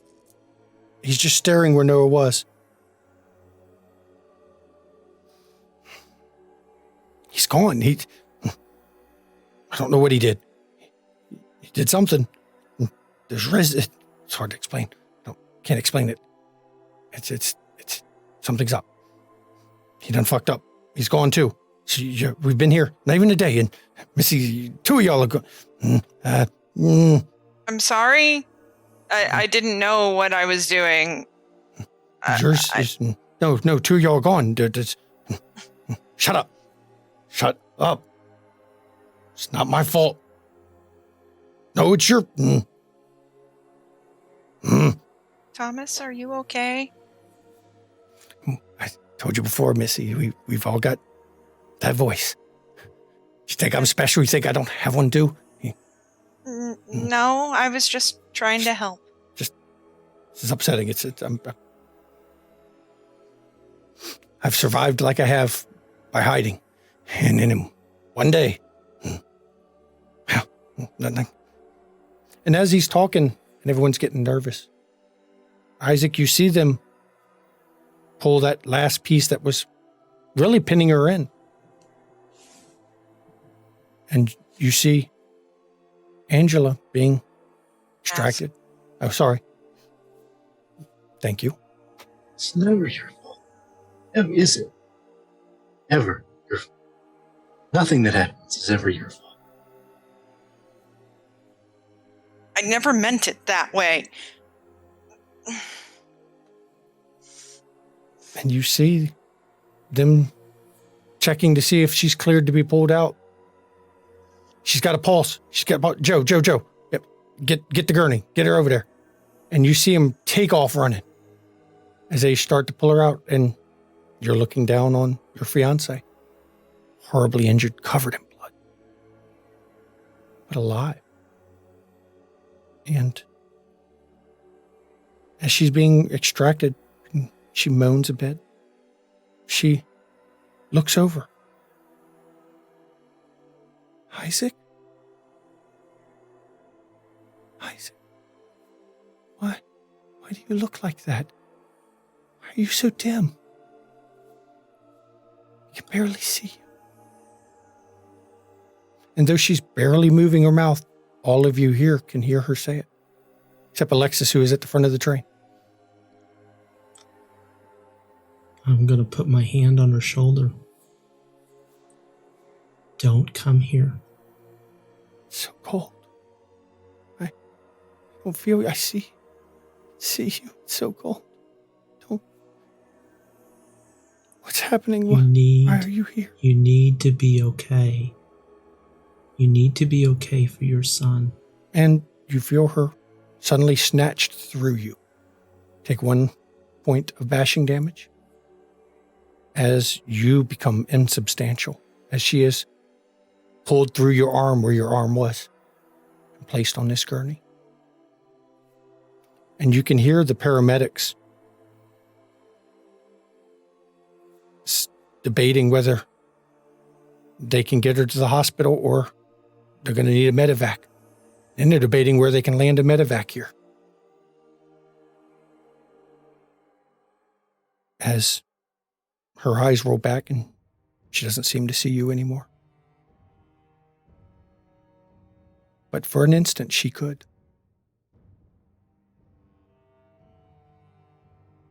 And this is where we are going to end this episode. With Noah having destroyed something that he didn't realize was so precious. And being sucked into a harrowing, which we will cover next episode. It's going. The episode after that. Well, the next time. And Isaac finding Angela, holding on to life. And in that cusp of life and death, she could see him. As many who have almost died or have died and been brought back have said, they could see their loved ones. It's always the loved ones they see, never the rest. And that is definitely where we end this episode. While trapped where you are, this isn't heaven. This isn't hell. It isn't anything you could imagine. Death wasn't the end. Death wasn't the answer.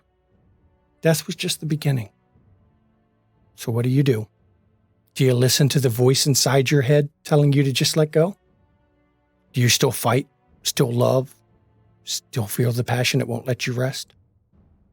Oblivion is the easy way out. Life after death is hard. Choose. You have eternity to weigh the consequences of that choice. And I would like to thank the players, of course, for playing this game. I think this one got a little darker as we progressed, and I plan to take it even more darker as we go. Everyone this session, of course, gets 1 experience point for being here. And though Evie Eternal could not join us because she had some things she had to take care of, the policy is if you miss a session, she will also get her 1 experience. Now, everyone, of course, I think we had role-playing from everyone. Everyone gets a 2nd experience. Now comes the 3rd point. Isaac, do you feel your character learned something this episode? You learned a couple of things. One of them is this is hell, but that's beside the point. So you will gain an experience for the learning curve. Margot, do you feel your character learned anything? Oh, yeah. Being able to break stuff in the real world and that it's not something we're supposed to do. Yeah. That is a very obvious power that when used, even the quick can see it. Very dangerous to use in the wrong places. Noah, I think we're going to ask it, but did Noah learn anything? I'm pretty sure he did. Breaking a fetter is a bad thing. More so, he learned that he shouldn't have gone. Mm-hmm. Yes, and as you met from your wife, she feels she should have stopped you, so she's left with that guilt. Survivor's remorse. We will explore that more, you can bet. Alexis, I think you've learned something. Oh, God, yes. I've learned quite a bit. Learned about that, when we move through things, we hurt ourselves and become transparent. And then also, she just learned that not only does her weird special shit work on other ghosts, it works on people too. And you learned that the driver of the train was stabbed. And the incompetent cops couldn't tell if it was pre-mortem or post. Oh, please. So he gets an autopsy. You can tell if he's, yeah. He might have been living still, just wounded. Mm-hmm. But it might explain something that Isaac had learned right before the crash happened when he had called forward to the engine. Yeah, so I learned a lot. Did Tark learn anything this one? Certainly nothing on the same level as the other players. So, but did you learn something? What about the kid? Yeah, well, that was, seeing that and having Thomas explain who and what that is. Yeah, you were the impetus for that. Mm-hmm. Yeah. Yep. So you will get the 3rd experience. And now we go to the player's feeling. And since we started with Tam last time, we will start with Tark. Who do you think advanced the story or the circle's interest the most for a bonus experience? I think Alexis did in starting to determine, find out what happened to the train. That's a common. She is the only one that really stuck to investigating the train. That is true. Right. Alexis? I'm going to say Noah. he really, he did it in a slightly more roundabout way, but he really did kind of move us forward. He was the first one to say, let's go to the train. He was the first one to, bump into shit and... Yeah, he found out about hurting himself. Yeah. He double checked hurting himself. Yeah. I mean, then he tried to grab some. I mean, He just really kinda hurt taught us himself. all. Yeah, then he really hurt himself. And so, from a storyteller's perspective, by the rules, it's not, you don't just make a relic that way. For story purposes, It's I'm good willing story. to do it that way because unfortunately, Noah is not able to make it next week. He won't be here.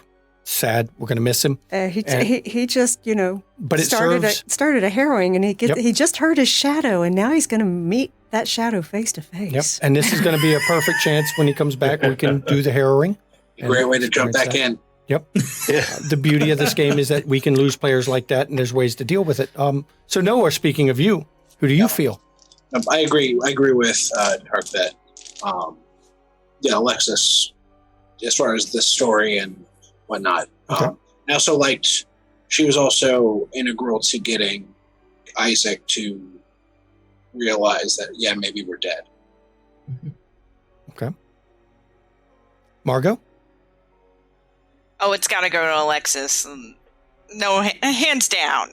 And now finally we come to Isaac, who once again, there's already enough votes to seal it for one player. But again, I take everything and may award a second one to somebody else. I'm going to, while I'm very impressed with what Noah did, I'm going to throw it to Alexis because I think, again, that did kind of turn the page a little bit. We're all on the same sheet of music now. The song sucks, but we're all on the same sheet. Except for the one that got sucked into a knee hiller, because she thinks she's still alive. Now, for the results of the previous episode, for those who had voted on Discord. Well, thank you. First, thank you, everybody. Yep, I thank you for appreciate that. Yep, Alexis will get one. Noah, I'm not going to give you the other one or another one because while the injury thing was good, it don't feel it advanced the circles. I stopped caring about moving the story once I saw my living wife. Like that was a little bit of a dirty trick on my part. All my energy and focus went into that, and who cares about the rest of them? Yeah, and that's a dirty trick on your storyteller's part, but that's what this game is about. Yeah, that was just cold, man. Maybe I had to put the RP juice into that, not the other stuff. From the previous episode, we the voters spoke on Discord, and Isaac got the bonus experience. So for the viewers out there, go onto our Discord. The link will be right in the chat. And go to the Necropolis. That's where we vote on this. And vote for who you think should get one more experience. It can be for any reason or no reason at all. You can just roll a die. You can give it to Evie Eternal, who's not even fucking here. It doesn't matter. One of the players can have one. And it's all a matter of the voters. I appreciate it, and no influence for next time, but you know, just think about it. And of course, when this airs, I'd like to thank everyone for coming. If you like what we're doing, if you want to follow this cast on Twitter, that's in the chat. We got the Twitter links right there. Give us a follow. If you want to support the channel, of course you can. Give us a subscribe if you got Amazon Prime. Subscribe for free. I hope you all enjoy this dark journey. I really do. Bits and donations, any of them that gather during these streams go to the players. Not Relin, unfortunately, because she's a player, but she's not part of that. Shanky's going to buy me a martini. Yeah, I will. for what I'm planning to do to her later. I'll owe her a martini, you can rest assured. Every week, Tuesday, 8 p.m. is Haunted Chronicles. This past week, when we record this, it was coming up, but by the time you see it, we had just done a 7th Sea one-shot. If you missed it, check out the video on demand part of our YouTube or our Twitch. You can catch it because I'm a pirate. Yarr. Big motherfucking truckers had been last Friday at this point, which was, I know I haven't seen it yet because we haven't filmed it yet, but it's going to be funny. Yeah. Yep.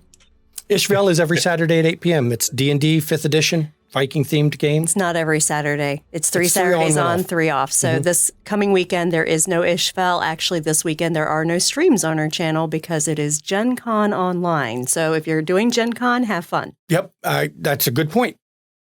Because I know a lot of people are going to want to watch the Gen Con stuff online. And it's cool and all, though. To each their own for it. I'm probably going to watch some of them. I don't know yet. I haven't even looked yet. I've been too busy. Anyone have anything they want to say in closing? Anything you want to say? If you like this TTRPG content, do check out some of our friends. The links will be over in the chat. He always forgets to mention that. I always do, now. and I know I love them friends because because we do love to share the love with the community. So if you enjoy our stuff, check out our friends. You might like some of their stuff too. Yep. Some of them, Thread Raiders, which are monthly Savannah by Night. One of the players, Cecilia, is from Thread Raiders, which is awesome. The Anime Panda, who plays in Haunted Chronicles, her channel's in that link because she does stuff. She has her own D&D game and does body painting and art and all kinds of other things, which is cool, And there's a bunch of them over there. It's hard. The RPG Table does Vampire. I don't get to watch it live because, well, that's when Ishfel plays. So, anything you want to add, Tam? Anything I'm forgetting here?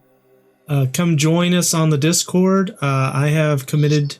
I need to be committed, but I have committed to running a one-shot third Friday of the month. So we have some coming up. The Crab Truckers this Friday is the first one. So next month we're going to have a different one. Come join the Discord and put your name in the hat to.